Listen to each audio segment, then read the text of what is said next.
sommes le lundi 19 janvier 2015. Je veux parler de la décadence de notre société.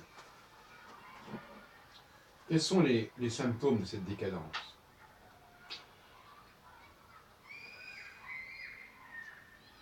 Le poids du passé est énorme aujourd'hui. C'est paradoxal, mais dans le domaine des techniques, on est constamment dans le futur, dans le domaine de la science aussi, mais en revanche, dans le domaine des relations humaines, les rapports sont complètement décalés. On vit sur de vieux consensus. C'est un thème que j'ai déjà abordé. Vous comprenez bien que si quelqu'un joue du Beethoven aujourd'hui, en 2015, 2 siècles après que Beethoven se soit fait connaître, il n'a qu'un médiocre mérite à nous faire connaître Beethoven. On ne va quand même pas applaudir telle personne pour nous faire connaître Beethoven en 2015. Ou même Debussy d'ailleurs, un siècle plus tard. Ces personnes qui ne sont pas des créatrices, des créateurs, pourraient au moins avoir un point d'honneur à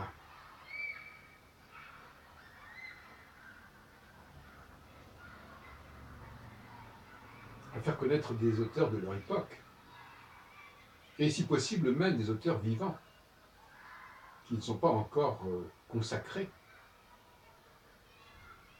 Ces personnes-là n'ont pas du tout le réflexe qu'elles jouent des choses d'aujourd'hui, qu'elles fassent un effort pour faire connaître des gens qui ne sont pas connus. Qu'est-ce que c'est que de se consacrer à faire connaître des gens qui sont hyper connus dans le monde entier depuis des siècles?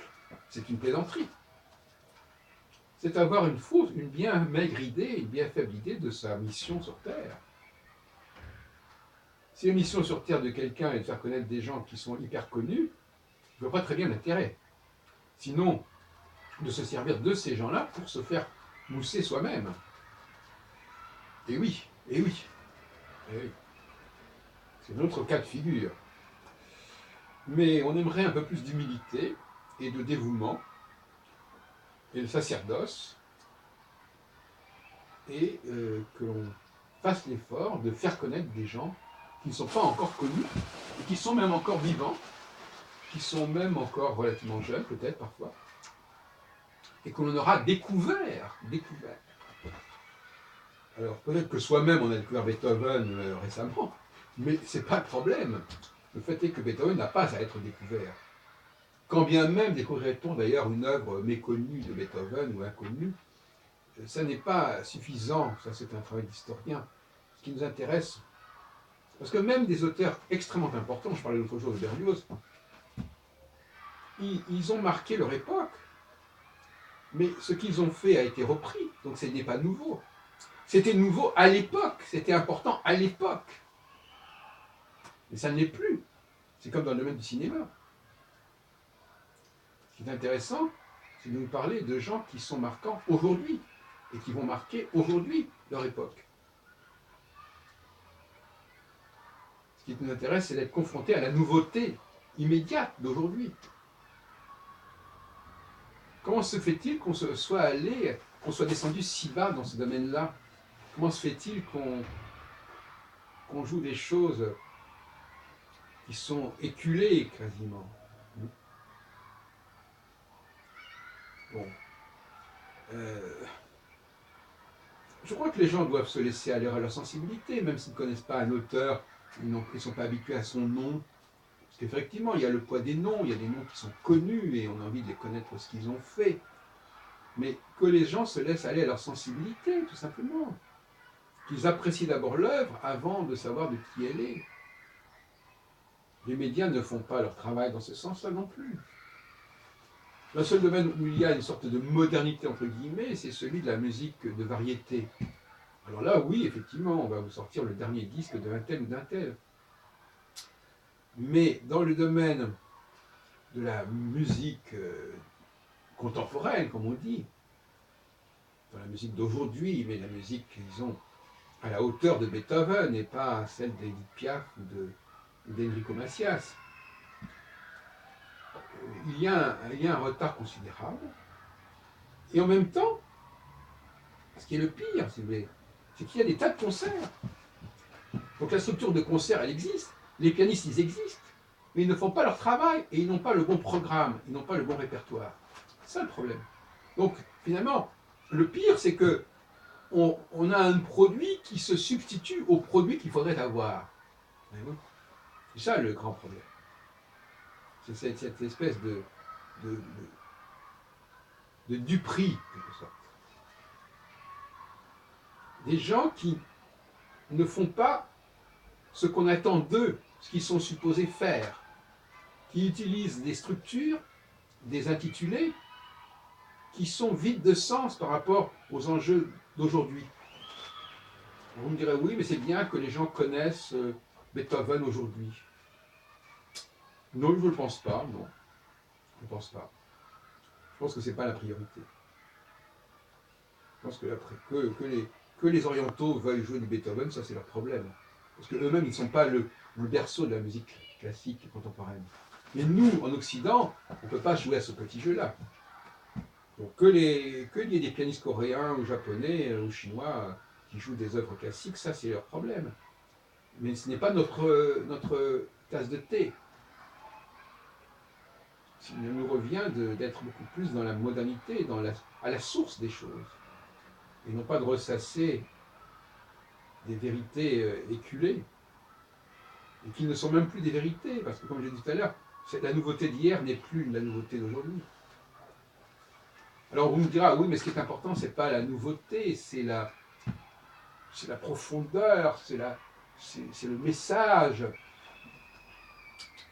On ne peut pas dissocier la forme et le fond, en l'occurrence, dans le domaine de l'art. On sait très bien ça. L'art ne peut se perpétuer, ne peut continuer à vivre qu'en renouvelant sa forme. Oui. S'il n'y a pas de changement formel, il n'y a pas de progrès artistique. En revanche, on peut mettre des sentiments éternels dans des formes nouvelles, pour paraphraser Chénier. Oui, ça c'est possible. D'ailleurs, ce n'est même pas un souci, ça va de soi. Mais l'artiste, il crée d'abord de nouveaux signifiants, de nouvelles formes. Maintenant que ces nouvelles formes puissent être vécues, ressenties de façon personnelle par les uns et les autres qui écoutent cette musique, ça c'est un autre problème. On retombe dans la fameuse dialectique du signifiant et du signifié. Quand je fabrique une voiture, je ne fabrique pas le bonheur qu'aura telle famille à aller en voiture se promener dans la campagne. Cette voiture, elle peut servir aussi bien un sac à transporter des policiers ou à transporter des malades. Le créateur, il ne va pas maîtriser la totalité des interprétations qu'on peut faire de son œuvre ou de l'utilisation qu'on peut faire de ses outils. Ce n'est pas son rôle.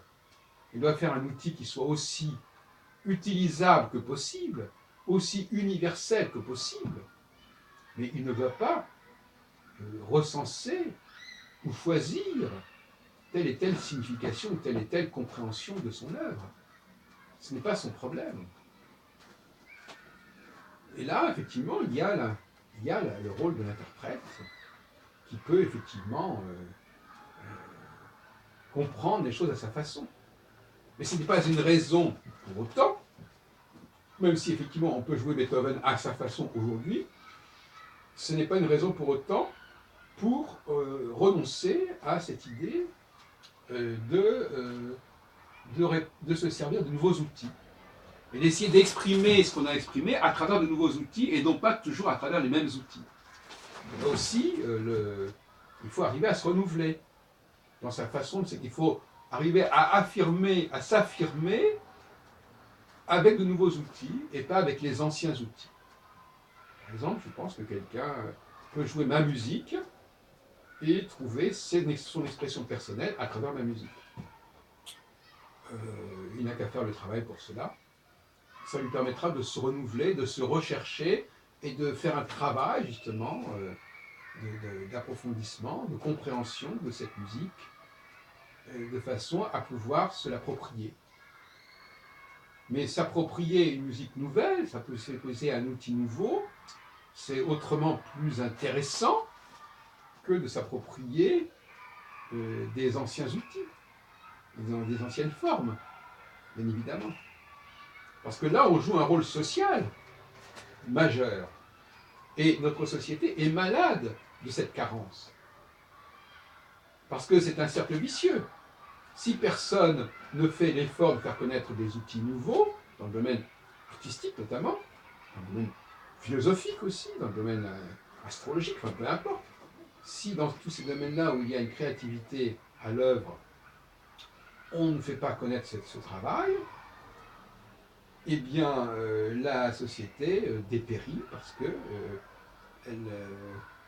elle ne fait pas la part à ses membres les plus doués. Et quand je dis les membres les plus doués, je ne suis pas en train de parler des créateurs à cet endroit-là. Je parle de ceux qui sont capables de découvrir les créateurs, qui ont une sensibilité qui leur permet de les découvrir et de se les approprier. Et ça aussi, c'est un talent particulier, qui n'est pas donné à tout le monde non plus. Donc, entre le créateur et le public, le vulgum pecus, il y a aussi cette population qui est celle des récepteurs privilégiés, qui captent l'intérêt et l'usage et l'intégration qu'ils peuvent faire pour eux-mêmes de ces formes nouvelles. Et ces gens-là jouent un rôle fondamental. Et c'est justement dans ce créneau-là que je pense que les femmes doivent jouer un rôle fondamental. Dans ce rôle, les femmes les plus douées doivent être celles qui sont capables d'intégrer ces formes nouvelles, de leur donner une vie, mais pas donner une vie à des œuvres d'il y a 2 siècles, donner une vitalité, donner une répercussion, un impact à des œuvres en train de se faire, en train de naître, qui sont en tout cas très récentes.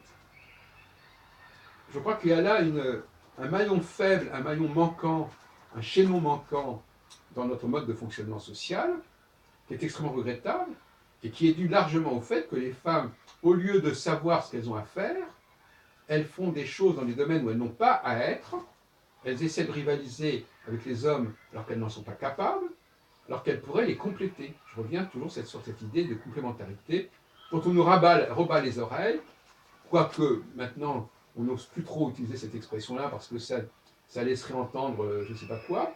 Les femmes sont très méfiantes à l'égard du mot complémentarité, parce que ça veut dire qu'elles ne sont pas comme les hommes puisqu'elles sont complémentaires. Et donc c'est gênant. Ben, il faut reprendre la notion de complémentarité. Il faut retravailler la complémentarité homme-femme.